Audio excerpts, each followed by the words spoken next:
Turabasuhuza nshuti bakunze mudukurikira umunsi ku munsi hano kuri Today 24/7 musaba gukanda subscribe niba utarayikora kugira ngo ujye uba mbere mu kubona amakuru n'ibiganiro tugenda tubagezaho umunsi ku munsi.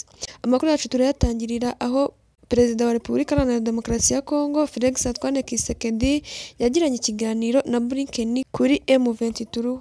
Si amakuru gusa kandi turi bubagezeho, turababwira uburyo Repubulika Iharanira Demokarasi ya Kongo yahamagaje ambasaderi w'Ubudage wamaganye ubwicanyi bukorerwa abavuga ikinyarwanda bari muri icyo gihugu. Turababwira kandi aho Tundu Lissu utavuga rumwe n'ubutegetsi bwa Tanzania agiye gutahuka. Amakuru yacu kandi turayasoreza aho M23 yazamuye mu ntera abasirikare bakuru babiri. Wowe tugiye kubana ngo uhaye ikaze, nkwibutsa gukora subscribe niba utarayikora kugira ngo dukomeze tubane umunsi ku munsi.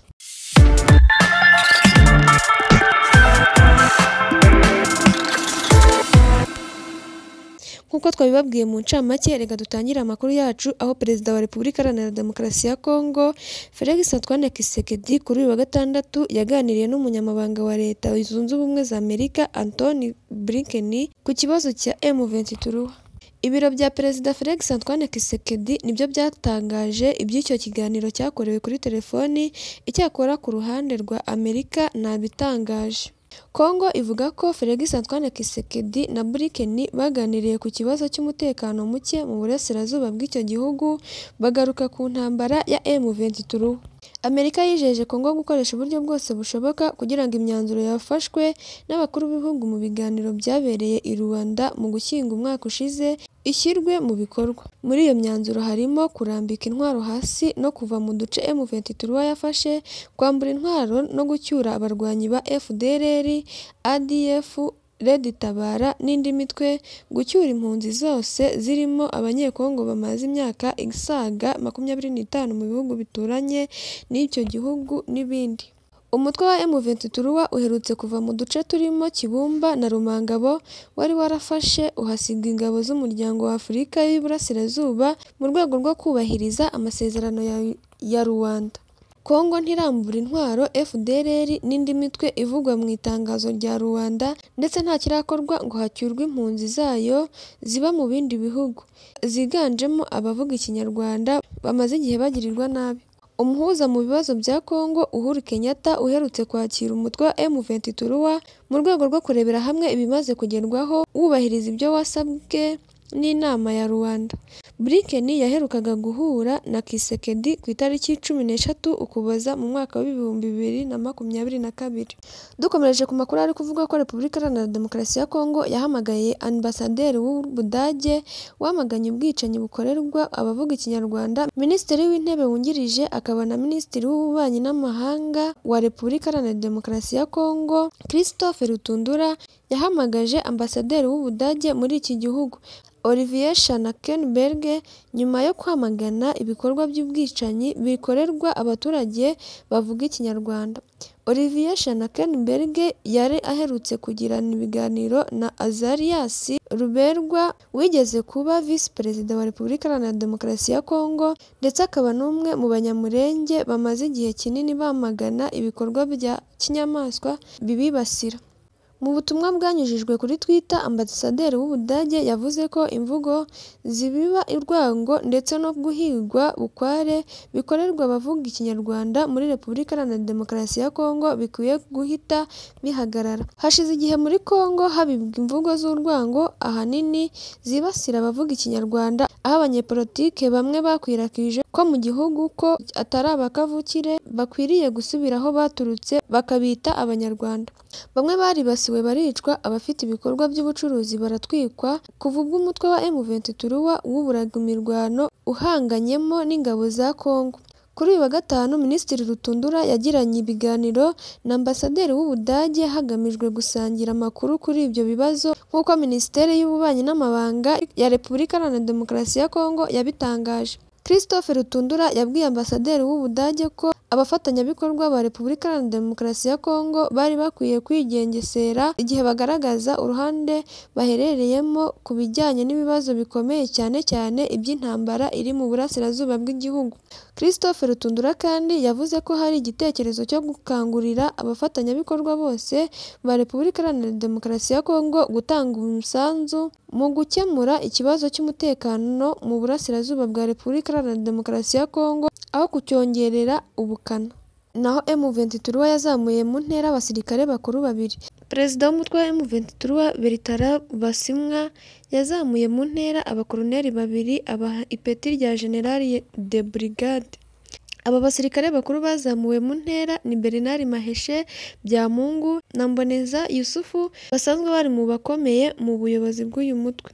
Iki cyemezo gikubiye mu itangazo uyu mutwe washyize hanze nyuma yo kubona ko hakenewe kongera imbaraga mu rwego rwo kuzamura mu ntera no gushimira abasirikare bakuru. Iri zamurwa mu ntera kandi rije rikurikira ishyirwaho rya Munyarugero Canisius nk'umuvugizi wungirije mu bya politiki.